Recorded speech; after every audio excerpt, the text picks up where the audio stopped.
All right. Hello, I'm William Bell. I want to welcome you to allthingsfulfilled.com's YouTube channel. In this series of videos, I'm addressing some questions that were raised concerning our video that we did on no marriage in the resurrection.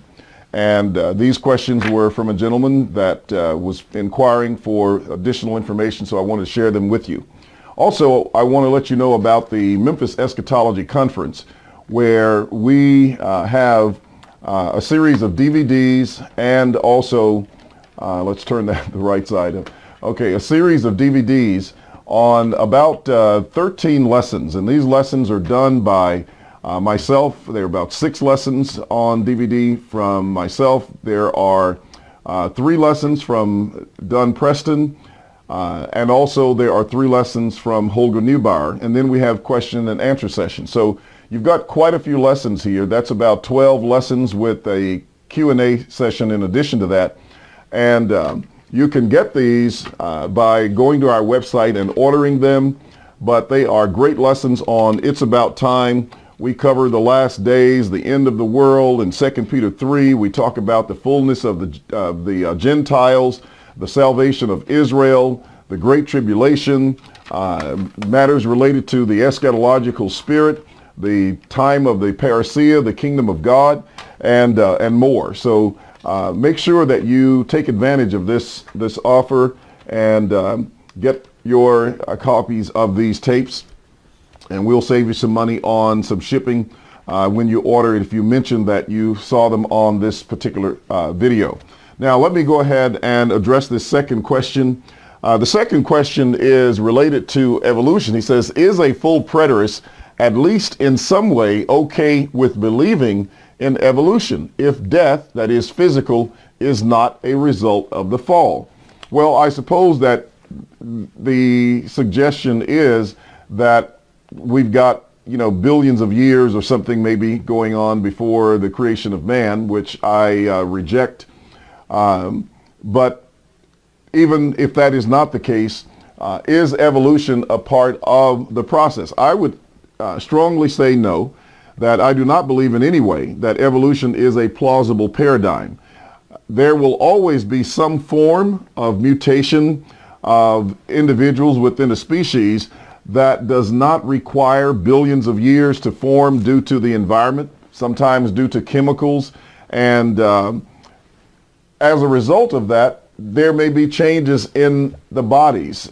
Sometimes there are climate changes that result in various changes. And these are not what you might call evolution in the strict sense of that term. There may be some adaptation of the bodies. And of course, as people live in different regions of the world, they adapt differently. People in hot climates usually have wide nostrils so that they can breathe in more air during the heat. People in very cold climates have a different anatomical makeup as a general rule, and this is what anthropologists have told us. But this has nothing to do with evolution. It's just a matter of adapting to one's environment. And we've seen where people have been affected by chemicals or by drugs, that there are some changes in their physical anatomies, and these changes are things that they adapt to over time. And some of them, if they were to become permanent, they might have some some slight change, but for the most part, it's not something that occurs or that is permanent. It's usually just within that one generation, because most of who we are and what we are is determined by our DNA, and of course that has not changed, and there is no change. We haven't evolved into anything more superior than the individuals that we are, and that's been from day one, from Adam. In many ways, I think we have digressed from the kind of wisdom and knowledge that people had in those days. And so I wouldn't say that that there is any emphasis for evolution in the Bible. Again, any changes that we might see would probably be climatic, maybe some chemical changes, maybe some changes that would result from, again, the environment. So with that, no, I don't think that evolution has anything to do with it, just because the death that the Bible talks about and the remedy for that death, spiritual death, and the remedy for that is the salvation that comes through Christ, has nothing to do with the subject of evolution.